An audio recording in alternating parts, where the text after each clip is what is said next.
আমার ভাইদেরকে বলবো, আল্লাহর প্রিয় বান্দারা রাত জেগে খেলা দেখে না, আল্লাহর প্রিয় বান্দারা রাত জেগে ফেসবুক চালায়া ইন্টারনেটে পড়ে থাকে না, আল্লাহর প্রিয় বান্দারা রাত জেগে আড্ডা দেয় না। তাহলে আল্লাহর প্রিয় বান্দারা কি করে? আল্লাহ তাআলা বলছেন, ওয়া ইবাদুর রহমানিল্লাযীনা ইয়ামশুনা আলাল আরদি হাওনা ওয়া ইযা খাতাবাহুমুল জাহিলুনা ক্বালু সালামা ওয়াল্লাযীনা ইয়াবিতুনা লিরাব্বিহিম সুজদাও ওয়া কিয়ামা। আল্লাহ তাআলা বলছেন, রহমানের বান্দা হলো তারা, আল্লাহর প্রিয় বান্দা হলো তারা, জান্নাতি মুমিন হলো তারা, শেষ রাতে আড্ডা দিয়ে তামাশা করে ফেসবুক চালায়া রাত কাটায় না যারা, বরং শেষ রাতে আল্লাহকে রুকু আর সাজদা দিয়ে তাহাজ্জুদে রাত কাটায় যারা, আল্লাহর সবচাইতে প্রিয় বান্দা হলো তারা। আমরা আল্লাহর প্রিয় বান্দা হতে চাই কি চাই না? আস্তে বলবেন না, জোরে বলেন, চাই কি চাই না? আল্লাহর প্রিয় বান্দা যদি হতে চান, তাহলে রাতের বেলা তাহাজ্জুদের নামাজকে আপনার আমল বানিয়ে নেন। আল্লাহর নবী বলেছেন, আলাইকুম বিকিয়ামিল লাইল, রাতের নামাজকে তোমরা তোমাদের জন্য আবশ্যক বানিয়ে নাও। কারণ হলো ফাইন্নাহু দাবুস সালিহিনা ক্বাবলাকুম, এটা তোমাদের পূর্ববর্তী সকল নেককার বান্দাদের আমল। ওয়া হুয়া কুরবাতুন ইলা রাব্বিকুম, এটা তোমাদেরকে তোমাদের রবের একেবারে নিকটবর্তী বান্দায় পরিণত করে দিবে। রাতের আধারে যারা সিজদাতে রয়, দু চোখের শ্রুতে নদী যেন বয়। রাতের আধারে যারা সিজদাতে রয়, দু চোখের শ্রুতে নদী যেন বয়। ছলনার হাত ছানি যত আসুক, পেছনে ফিরেও তাকায় না, যাদের হৃদয়ে আছে আল্লাহর ভয়। পারেন না আপনারা? এটা তো পারার কথা। আমি 2019 সালে আকিজের মাহফিলে আপনাদেরকে শোনাইছিলাম না? তো ভুলে গেলেন কেন? যাদের হৃদয়ে আছে আল্লাহর ভয়, তারা কবু পথ ভুলে যায় না। আল্লাহর প্রেম ছাড়াই দুনিয়ায় কারো কাছে কোনো কিছু চায় না, কারো কাছে কোনো কিছু চায় না। বলেন আল্লাহু আকবার। তাহাজ্জুদ মিস করবেন না, কারণ ওই টাইমগুলোতে আল্লাহ তাআলা বান্দাদের কাছাকাছি আসেন, বান্দাদেরকে ডাকেন, বান্দা যা চায় আল্লাহ তখন বান্দাকে তা দিয়ে দেন। সুবহানাল্লাহ। 4 নাম্বার, এই রমজান মাস হলো কুরআন নাজিলের মাস। রমজান কিসের মাস? আরো জোরে বলেন, কিসের মাস? কুরআন নাজিলের মাস। কুরআন নাজিলের মাসে আমি কুরআন পড়বো না, এমনটা কি হতে পারে? অবশ্যই না। এজন্য রমজান মাসে সবাই অন্তত একবার পুরা কুরআন শেষ করার চেষ্টা করবেন। এখন পুরা কুরআন দেখলেই অনেকের ভয় লাগে, কই হুজুর এত বড় এটা কেমনে পড়বো? একটা ফর্মুলা দেই, চমৎকার একটা কৌশল শিখায় দেই। এই কোরআনে কত পারা আছে? সবাই বলেন। এক পারায় আছে 20 পৃষ্ঠা। কয় পৃষ্ঠা? 5 ওয়াক্ত নামাজের মধ্যে রমজান মাসে মাগরিবের নামাজের পরে, ইফতারের পরে একটু টায়ার্ড লাগে না? শুধু মাগরিবের নামাজের পরে তিলাওয়াতটা একটু বিরতি দিয়ে বাকি থাকলো কয় ওয়াক্ত? 4 ওয়াক্ত। যদি প্রত্যেক ওয়াক্ত নামাজের পরে আপনি যদি মাত্র 5 পাতা পড়েন, 5 পেজ, অনলি 5 পেজ, 5 পৃষ্ঠা পড়তে বেশি সময় লাগবে না। তাহলে 4 5 কত? 20। তাইলে ডেইলি কি 1 পারা শেষ না? এইভাবে 30 দিনে 30 পারা কোরআন পড়ার কৌশল শিখাই দিলাম, আলহামদুলিল্লাহ। এবার আসেন, তুতা পাখির মতো কোরআন পড়লে কি হবে? হবে না। আমি আপনাদেরকে আরো একটা কৌশল আজকে শিখাই দেয়া যাই। কোরআনের বাংলা অনুবাদ করা, ট্রান্সলেট এবং তর্জমা এবং ব্যাখ্যা সহ এক সেট তাফসীর আপনাদের বাড়িতে কিনে রাখবেন। বাজারে এখন অনেকগুলো তাফসীর বাংলা অনুবাদ করা পাওয়া যায়, যেমন তাফসীর ইবনে কাসির, তাফসীর মাআরিফুল কোরআন, তাফসীরে জালালাইন, তাফসীর ফি জিলালিল কোরআন, তাফহিমুল কোরআন, এগুলো বাংলা পাওয়া যায়। যে কোনো এক সেট কিনবেন, কিনে ঘরে রাখবেন। এদিকে তাকান, অনেক ছেলেরা খুলনা ইউনিভার্সিটিতে পড়ো, শিখে যাও, 4 বছরের অনার্স। সরকার সিলেবাসে কোরআন দেয় নাই তো কি হয়েছে? তোমার সরকার তুমি। দেখো কিভাবে শেষ করা যায়। প্রতিদিন ফজরের নামাজের পরে 5 আয়াত, যখন নামাজ পড়ে আসলা 5 আয়াত অর্থ ব্যাখ্যা সহ পড়ো, 15-20 মিনিট লাগবে। আমি ক্যালকুলেটর থেকে হিসাব করে বলতেছি, কোরআনে 6000-এর বেশি আয়াত আছে।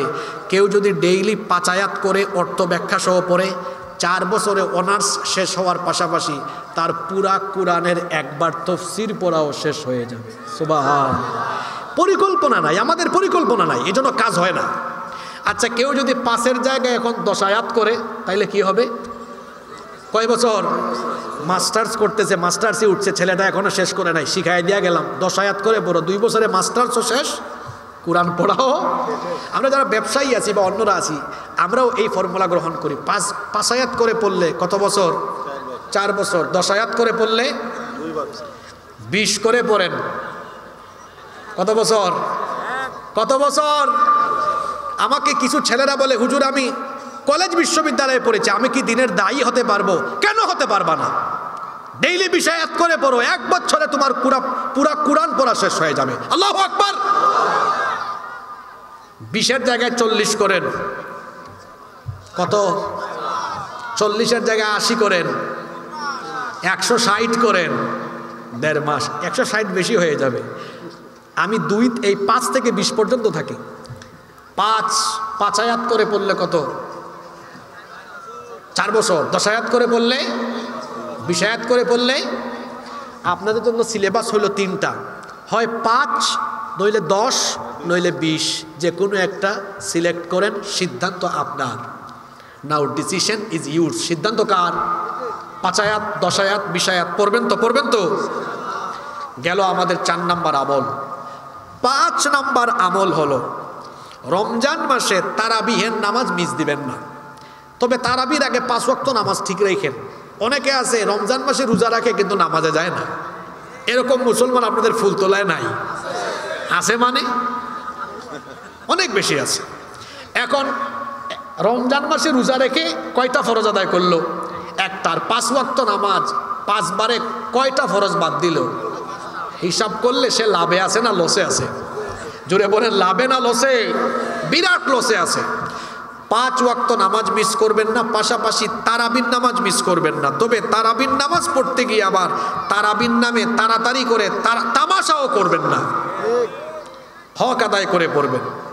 আলহামদুলিল্লাহিল্লাযী আনজালা আলা আবদিহিল কিতাবা ওয়া লাম ইয়াজআল লাহু ইওয়াজা কাইয়িমান লিয়ুনযিরা বা'সান শাদীদান মিন লাদুনহু ওয়া ইউবাশশিরাল মুমিনিনা আল্লাযীনা ইয়া'মালুনাস সালিহাতি আন্না লাহুম আজরান হাসানা মাকিথিনা ফীহি আবাদা ওয়া ইউনযিরাল লাযীনা ক্বালু ইত্তাখাযাল্লাহু ওয়ালাদা। প্রত্যেকটা অক্ষর আপনারা বুঝতে পারছেন কিনা? জোরে বলেন, পারছেন কিনা? এইভাবে পড়বেন, এরকম না আলহামদুলিল্লাহ ক্বালু ইত্তাখাযাল্লাহু ওয়ালাদা। প্রথম বুঝা গেছে আর শেষে বুঝা গেছে, মাঝখানে কিছু বুঝা। দেখবেন রমজান মাসে কিছু মসজিদে লাস্টে শুধু ইয়ামালুন আর তামালুন বুঝা যায়, মাঝখানে কিছুই বুঝা যায় না। এরকম আছে না নাই? এরা হলো আল্লাহর কোরআনের সাথে বেয়াদবি করা এই দুনিয়ার শ্রেষ্ঠ কুখ্যাত বেয়াদব। খালি হুজুরদের দোষ না, কিছু কমিটিরও দোষ আছে গো ভাই। এরা যখন শুনেন, আমিও তো ইন্টারভিউ নেই অনেক জায়গায়, আমাদেরকে অনেক মসজিদে ডাকে না ইন্টারভিউতে, অনেক মসজিদে ডাকে ইন্টারভিউতে। তো অনেক জায়গায় সভাপতি কয়, হুজুর ইন্টারভিউ তো নিচ্ছেন, একটু আমাদেরকে সায় দিয়েন। বললাম কি? কয় যার গতি একটু বেশি তারই ইয়েস করে দিয়েন। তো হুজুরেরও খালি দোষ না, তবে কমিটি বলবে আর আমি তাই করব এমনটা তো হতে পারে না। গায়রতওয়ালা আলেম হন, ব্যক্তিত্ব সম্পন্ন আলেম হন। একজন আলেম কখনো গায়রতহীন হতে পারে না। যে কারোর সামনে মাথা নত করে, এটা কোনো আলেমের বৈশিষ্ট্য হতে পারে না। আমার ভাইয়ের কথাও ফেলে দেওয়ার মতো। একজন আলেম তো ব্যক্তিত্ববান হবেন। আমাকে বললেই কি আমি করব?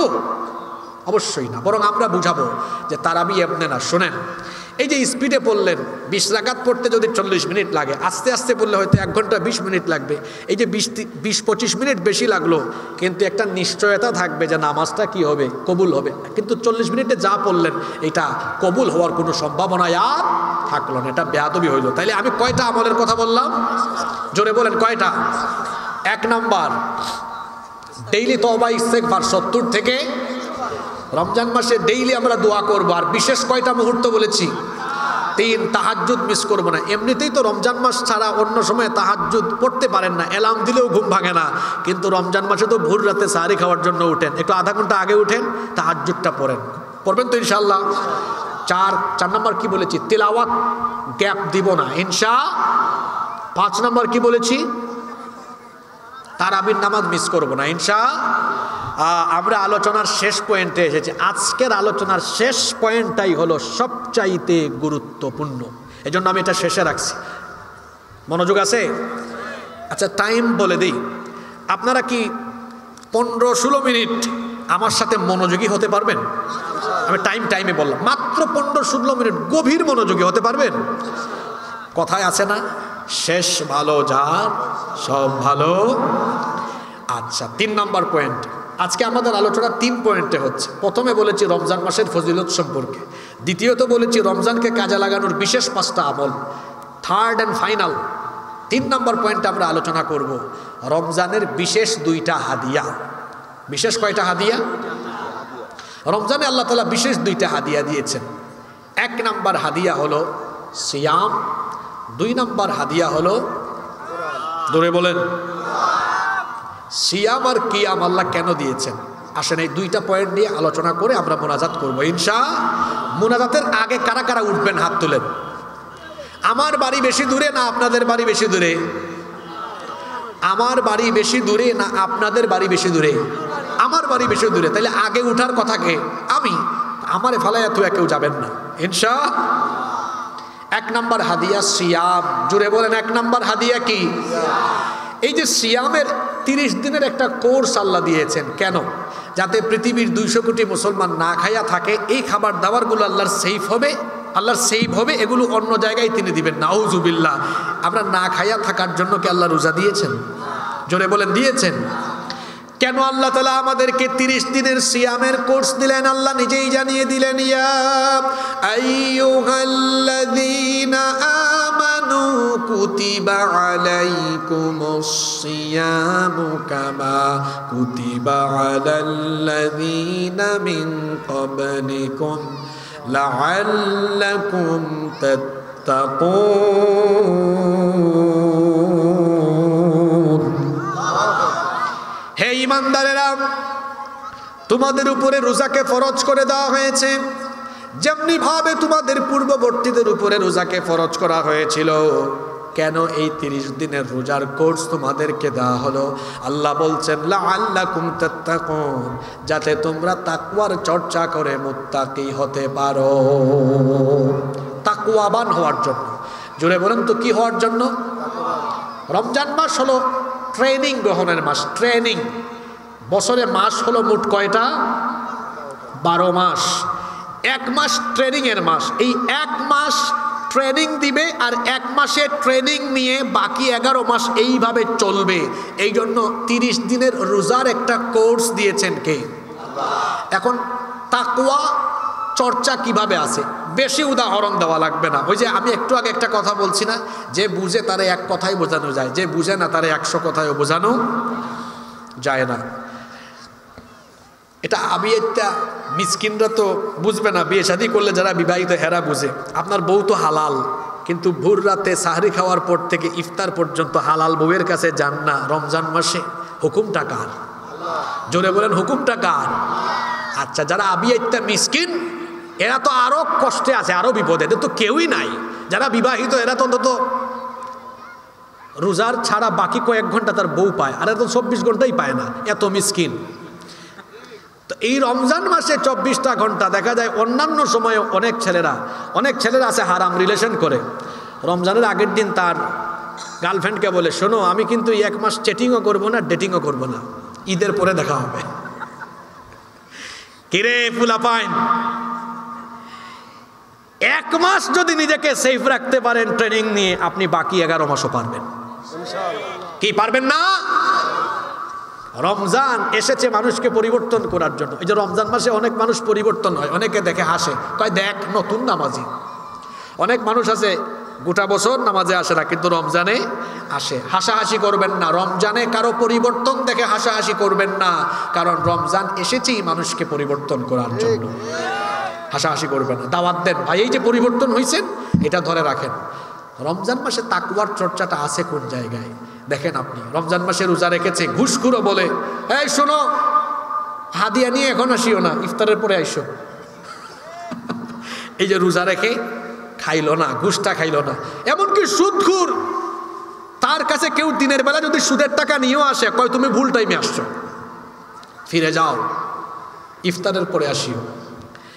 এই যে রমজান মাসে রোজা রেখে পাপ থেকে সে বিরত থাকছে, এভাবে শুধু রোজার টাইমেই রোজা রাখা অবস্থায় পাপ থেকে বিরত থাকবেন, বিষয়টা এমন নয়। এখান থেকে ট্রেনিং নিয়ে মৃত্যুর আগ পর্যন্ত এভাবে আল্লাহকে ভয় করে জীবন পরিচালনা করবেন, এই শিক্ষাটা রোজার মাধ্যমে দিয়েছেন কে? আল্লাহ। তাইলে 1 নাম্বার হাদিয়া সিয়াম আল্লাহ কেন দিয়েছেন? যাতে তাকওয়ার চর্চা করে আমরা ভালো মানুষ হতে পারি। পৃথিবীতে যে জিনিসটার সবচেয়ে বেশি অভাব, সেই জিনিসটার নাম হলো তাকওয়া। সেই জিনিসটার নাম কি? এই তাকওয়া যদি মানুষের অন্তরে থাকে, এরে পিটাইয়াও আপনি খারাপ কাজ করাইতে পারবেন। 2 নম্বর পয়েন্টে একটু বেশি সময়, মানে 8-9 মিনিট কথা বলবো। আরেকটা হাদিয়া আল্লাহ দিয়েছেন, এটার নাম হলো কোরআন। জোরে বলেন, এটার নাম কি? এই কোরআন আল্লাহ কেন দিয়েছেন? আমরা শুধু তিলাওয়াত করব, তারাবির নামাজে খতম করবো, আর কোরআন পড়ে একটু ঝাড়ফুঁক মারবো, তাবিজ লিখবো, এই জন্য কি আল্লাহ কোরআন দিয়েছেন? কেন দিয়েছেন? যাতে করে এই কোরআন দিয়ে আমার ব্যক্তি জীবন, পরিবার, সমাজ এবং রাষ্ট্র পর্যন্ত এই কোরআন দিয়ে আমি পরিচালনা করি। এই জন্য এই কিতাব দিয়েছেন কে? আল্লাহ নবীর জিন্দেগি হলো 63 বছর। জুড়ে বলেন তো কত বছর? এই 63 বছরের মধ্যে আল্লাহ নবীর জীবনটা 2 ভাগে বিভক্ত, আল হায়াতুল মাক্কিয়াহ ওয়াল হায়াতুল মাদানিয়াহ। মাক্কি জীবন আর মাদানী জীবন। মাক্কি জীবন আবার 2 প্রকার, নবুয়তের আগের 40 বছরের মাক্কি জীবন, আর নবুয়ত পাওয়ার পরে আরো 13 বছর। 40 আর 13 হইল কত? 53। আর বাদবাকি 10 বছর মাদানী জীবন। আমাকে আপনারা বলেন তো, নবীজি কাফিরদের চোখের সামনে বড় হয়েছেন, তাদের সামনে শৈশব, কৈশোর, যৌবন গেল। 40 বছর পর্যন্ত নবীজিকে কি কাফেররা কোনো গালিগালাজ করেছে? করে নাই। যখন 40-এ কোরআন এসেছে, কোরআনের দাওয়াত শুরু করেছেন, এরপরে 13টা বছর গালিগালাজ, জুলুম, নির্যাতন, রক্ত আর শাহাদাত নবী এবং সাহাবীদের ইতিহাসে আছে না নাই? জোরে বলতে হবে, আছে না নাই? এই 13টা বছর রক্ত, ত্যাগ, তিতিক্ষা, শাহাদাতের নজরানা, এগুলোর মাধ্যমে আল্লাহ নবী মানুষ তৈরি করলেন। 13 বছর কোরআন দিয়ে আগে মানুষ তৈরি করলেন।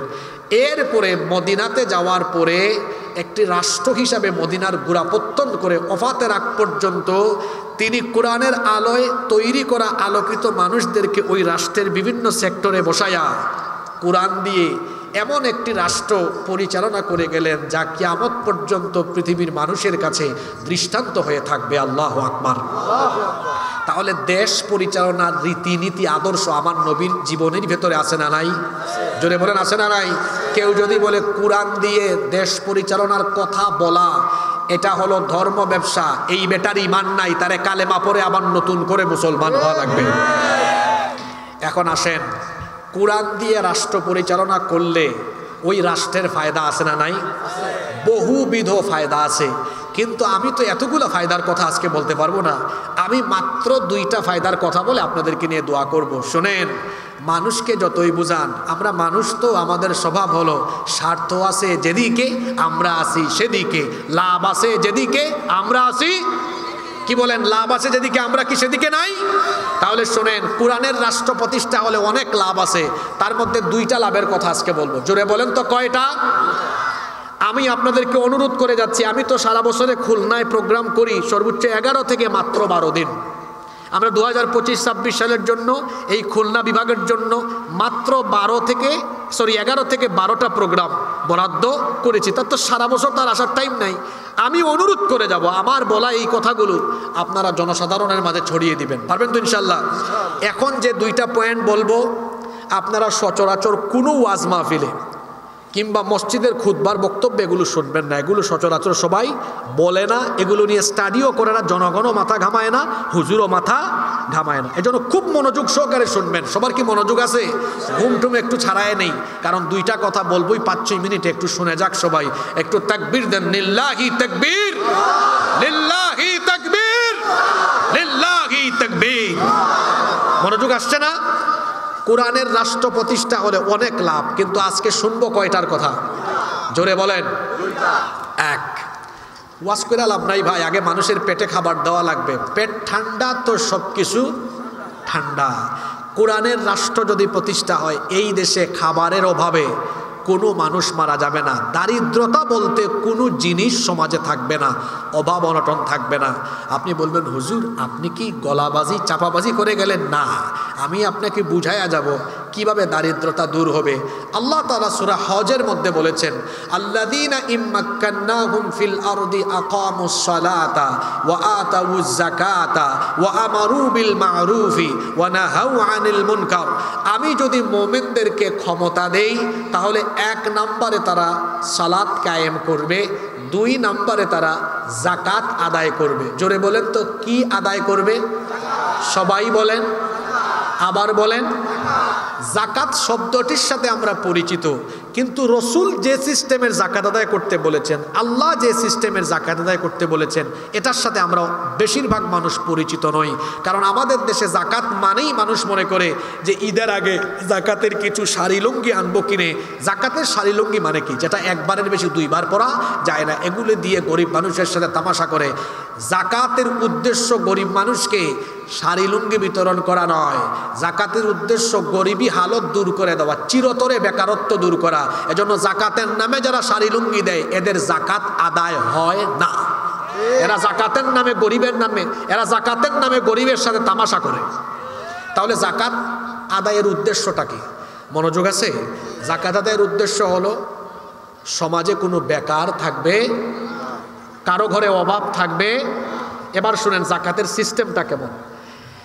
মনে করেন এই ফুলতলা এলাকায় এই যে সমাজ কল্যাণ পরিষদ, তারা কমিটি গঠন করে এখানে আশেপাশে 2-3টা এলাকা থেকে যাদের উপর যাকাত ফরজ তারা উত্তোলন করলো। যাকাতের টাকা উত্তোলন করে মোট তারা উঠাইছে 2 লক্ষ টাকা। মনোযোগ দিয়ে শুনেন, কত লক্ষ টাকা? এই 2 লক্ষ টাকা আপনি জন প্রতি 500-500 করে দিলে 400 জন গরিব মানুষকে দিতে পারবেন। কতজন? 400 জনকে 500 টাকা করে দিলে কত লক্ষ টাকা হয়? কিন্তু আপনারা বলেন তো, এই যে 2 লক্ষ টাকা জন প্রতি 500 করে বন্টন করলেন, এতে করে কি এই 400 জন মানুষের গরিবী হালত দূর হয়ে যাবে? এক বেলা খাবে, পরের বেলা আবার পেটে খোদাই থাকবে। কিন্তু আপনি 400 জনকে এই 2 লক্ষ টাকা 500-500 করে বন্টন না করে 3-4 জনকে দেন। একজন বিধবা মাকে আনেন, মা আপনার পরিবার চলে না, ধরেন একটা সেলাই মেশিন কিনে দিলাম। বলেন তো এই মহিলা সেলাই মেশিন দিয়ে কাজ করা আরম্ভ করলে তার পরিবার চলার ব্যবস্থা হবে কি হবে না? একজন ভাই 4-5 জন পরিবারের সদস্য চলতে পারে না, তার পরিবারে খাবার নাই, ভাইরে এদিকে আসো, ধরো একটা ভ্যান একটা অটো রিক্সা কিনে দিলাম, তার পরিবার চলার ব্যবস্থা হইল কি হইল না? আর একজনকে একটা ছোট্ট টঙের দোকান করে দিলেন। 2 লক্ষ টাকা জন প্রতি 500-500 করে না দিয়ে আপনি যদি এভাবে 3-4 জনকে দেন, এই 3-4 জন ব্যক্তির পরিবার চলার মতো ব্যবস্থা হবে কি হবে না? এই 3-4 জন মানুষ কি পরবর্তী বছর আর যাকাত খাওয়ার উপযুক্ত থাকবে? এটা দিলাম ফুলতলার 2-3টা এলাকা দিয়ে উদাহরণ। যদি আল্লাহর কোরআন পার্লামেন্টে ঢুকে যায়, আল্লাহ যেন ঢুকাইয়া দেন, বলেন আমিন। এই দেশে নতুন একটা মন্ত্রণালয় হবে, সেই মন্ত্রণালয়ের নাম হবে যাকাত মিনিস্ট্রি, যাকাত মন্ত্রণালয়। ইসলামী অর্থনীতিতে বিশেষজ্ঞ আলেম ওলামা মন্ত্রণালয়কে পরিচালনা করবেন। সারা দেশের মুসলমানদের সম্পদের হিসাব মন্ত্রণালয়ে জমা থাকবে। যাদের উপরে যাকাত আসে বছরের শেষে তাদের বাড়িতে চিঠি যাবে, চিঠি আপনার উপরে এত টাকা যাকাত আসছে, ফুলতলা অফিস আমাদের উপজেলা অফিসে গিয়ে যাকাতের টাকাটা জমা দিয়ে আসেন। সারা দেশ থেকে যাকাতের টাকা কালেকশন করা হবে। শুনতেছেন আপনারা? যাকাত নিয়ে আমার ব্যক্তিগত গবেষণা আছে, আর্টিকেলও আছে। আমি হিসাব করে দেখছি যাকাত সঠিকভাবে বাংলাদেশে আদায় করলে প্রচুর উত্তোলন করা যাবে। কিন্তু আমি একটা ছোটোখাটো উদাহরণ টানি এখানে। মনে করেন 2025 সালে যদি সরকার 1,40,000 কোটি টাকা উঠায়, এটা খুব লো অ্যামাউন্ট, এর চেয়ে আরও বড় ফিগারের যাকাত উত্তোলন করা বাংলাদেশে সম্ভব। 1,40,000 কোটি টাকা। বলেন কত? 1,00,000